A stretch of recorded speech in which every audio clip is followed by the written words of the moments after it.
They expected war drums. They expected the crash of metal against metal. They expected fire in your eyes, rage in your voice, and chaos in your wake. They built themselves up for a clash. They armed themselves with words and weapons. They rehearsed their battle speeches in the mirror, convinced that when you finally stepped into the arena, you would meet them blow for blow. They wanted noise. They wanted the storm. They wanted you to confirm that they mattered enough to fight. But you didn't give them any of it. No warning. No movement. No reaction. Just silence. And in that silence, you became the loudest thing in the room. Because real silence isn't absence, it's presence without permission. It's the kind of stillness that eats at their nerves, that makes them wonder if you're planning something bigger, or if you've already moved past them entirely.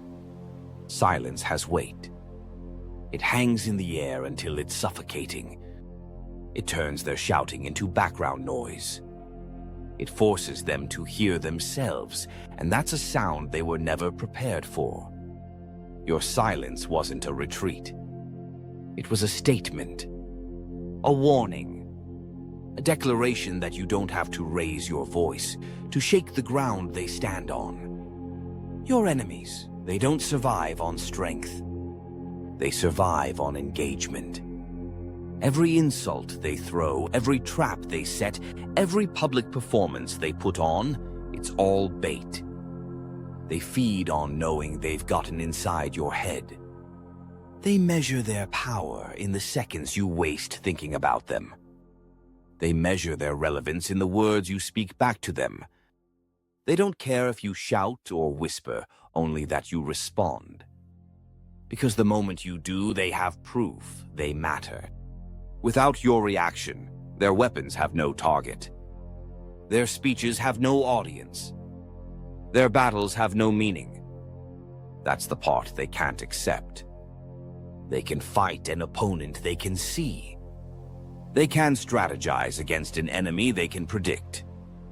But how do you fight someone who doesn't show up to the battlefield you spent months preparing? How do you defeat someone who refuses to play the game you built for them? Every second you don't respond, you rob them of momentum. Every day you remain silent, you drain the oxygen from their fire. And here's the truth. They're not afraid of losing to you in combat. They're afraid of losing without combat. Because then they're left to face the most humiliating truth of all, that you were never in the fight to begin with.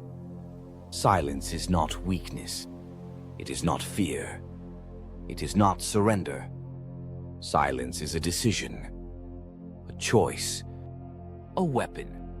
The fool believes the loudest voice wins the argument. The fool believes volume is proof of victory.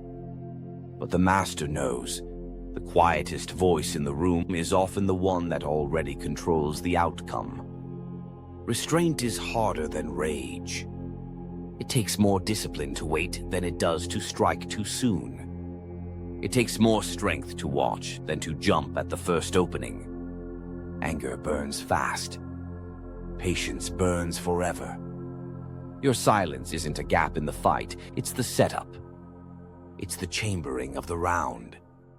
It's the slow draw of the bowstring, knowing that when you finally let go, there won't be a second shot.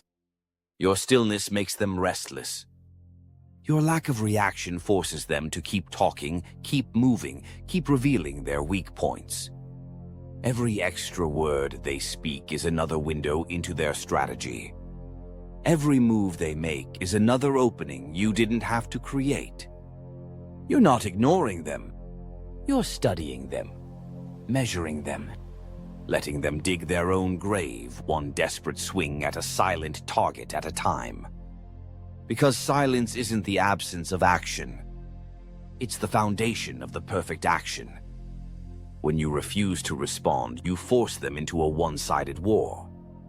They swing wildly into the air, burning energy on shadows. They shout into a void, waiting for an echo that will never come. And the worst part for them, everyone's watching. The crowd sees them sweating, shouting, throwing everything they have at someone who isn't even there to receive it. Their army starts to doubt them. The cracks in their confidence spread.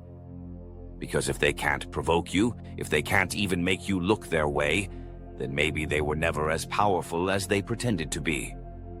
People expect chaos from the Joker. They expect the laugh. They expect the monologue. They expect noise, sharp, fast, relentless. They expect the kind of madness that fills the streets with fire and the sky with smoke. But that's why silence is my most dangerous card. They never see it coming.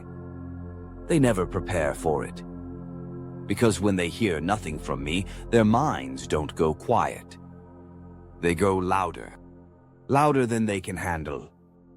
They start imagining what I might be doing. They start wondering where I am.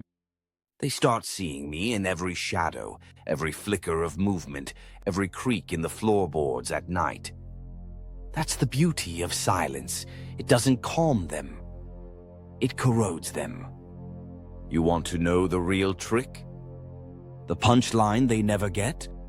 It's that the loudest way to take someone apart is to make them tear themselves apart trying to find you. And here's the thing, I don't even have to lift a finger. No fire. No bullets. No spectacle. Just the absence they can't stop staring into. Just the kind of quiet that feels like it's about to explode.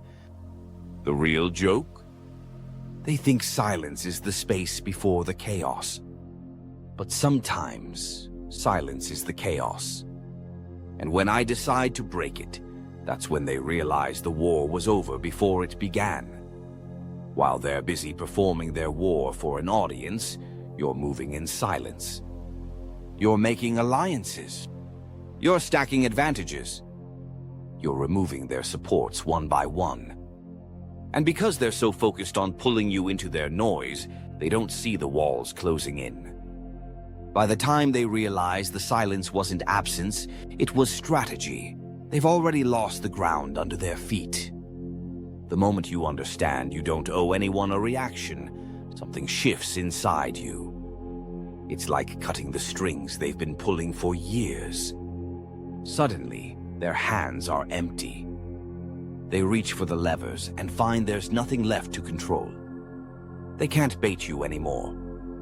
They can't drag you into the mud. They can't provoke a storm you've already mastered. You decide the tempo now. You choose the battlefield. You control the silence. And that silence isn't empty anymore.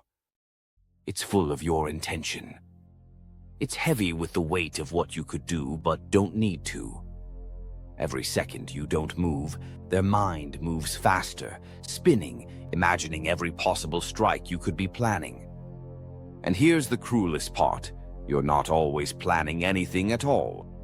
You're just letting them burn themselves out, chasing shadows that don't exist. This is the stage where you stop being an opponent and start becoming a condition. You're not someone they can defeat.